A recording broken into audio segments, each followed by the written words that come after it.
কথাটো আমি আজি নহয় বহু দিনৰ পৰা দেখি আছোঁ কৰি আছোঁ কিন্তু কোনো আমাৰ ফল ধৰা নাই।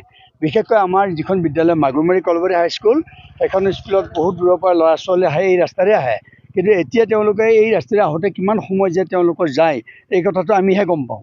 আৰু কিমানখন চাইকেল বা বাইকৰ মাজত সংঘৰ্ষ হৈছে বা কোনোবা ছাত্ৰটি পৰিছে, কেতিয়াবা স্কুললৈ আহি আকৌ ফিৰি যাবলগীয়া অৱস্থা এটা হৈছে। তেনেকুৱা ক্ষেত্ৰত কিন্তু আমি চৰকাৰী পক্ষকে হওক, বৰ্তমানতো চৰকাৰ নাই বা আমাৰ চৰকাৰখন আছে যদিও নতুন চৰকাৰ কোন আহিব বা যিবিলাক আমাৰ ৰুলিং পাৰ্টি আছে বা তেখেতসকলে এই ৰাস্তাৰ ব্যৱস্থাটো ল'লে ভাল হ'ল। মাজতে অকণমান কচাৰি চাৰি কৰিছিল, তাৰপিছত আকৌ তেনেকুৱা অৱস্থা হ'ল।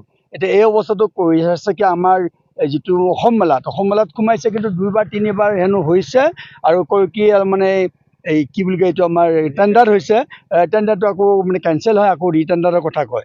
তেনেকৈ কৰোঁতে কৰোঁতে আমাৰ জেনেৰেশ্যনবিলাক ইতিমধ্যে এই ভুক্তভোগী জেনেৰেশ্যনখিনিয়ে বহু সমস্যাত পৰি গৈ কিছুমান হয়তো আমাৰ মাজৰ পৰা আঁতৰিয়ে গ'ল, ৰাস্তাটো ভাল নেদেখিলে। এতিয়া আমি ভাবোঁ কি বিশেষকৈ ছাত্ৰ ছাত্ৰীসকলৰ কাৰণে হওক বা আমাৰ যিখিনি গাঁৱলীয়া বা কৃষক সমাজ আছে তেওঁলোকে কম সময়তে কামখিনি কৰিব পৰাকৈ হ'লে আমাক ৰাস্তাটো লাগে। আৰু এই ৰাস্তাটো যিমান সোনকালে পাৰি কৰিলে, বিশেষকৈ ছাত্ৰ সংগঠনবিলাকো যদি ইয়াত সহযোগ কৰে, আমি আচলতে ছাকচেছ হ'ব পাৰিম বুলি আশা কৰোঁ। কিন্তু কোনো ক্ষেত্ৰতে আমি দেখা নাই। এই বাছখন আহিছে দেখিছে, এখন আহিলে কিমান সময় লাগে হিচাপ নাই।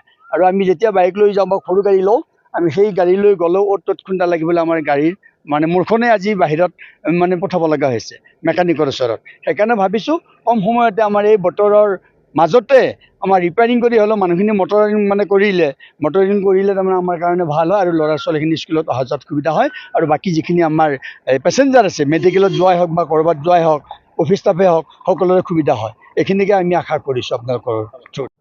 নমস্কাৰ।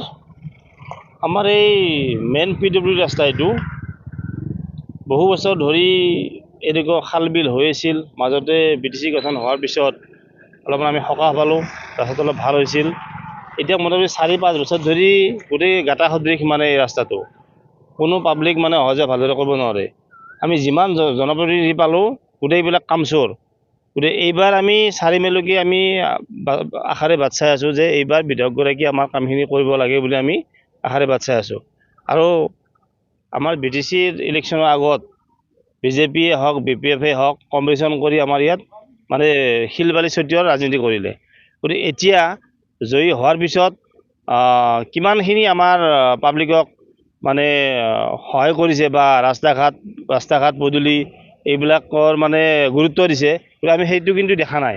গতিকে আমি জনগণক আহ্বান জনাইছোঁ, গতিকে আমাৰ যদি ৰাস্তাটো সম্পূৰ্ণ বহীকৰণ কৰিব দিব নোৱাৰে, তথাপিতো আমাৰ ৰাস্তাৰ গাঁতকেইটা আমাক JCB সমান কৰি দিব লাগে, যাতে গাঁতকেইটা মাৰি আমাৰ ল'ৰা ছোৱালী স্কুলত অহা যোৱা কৰিব পাৰে।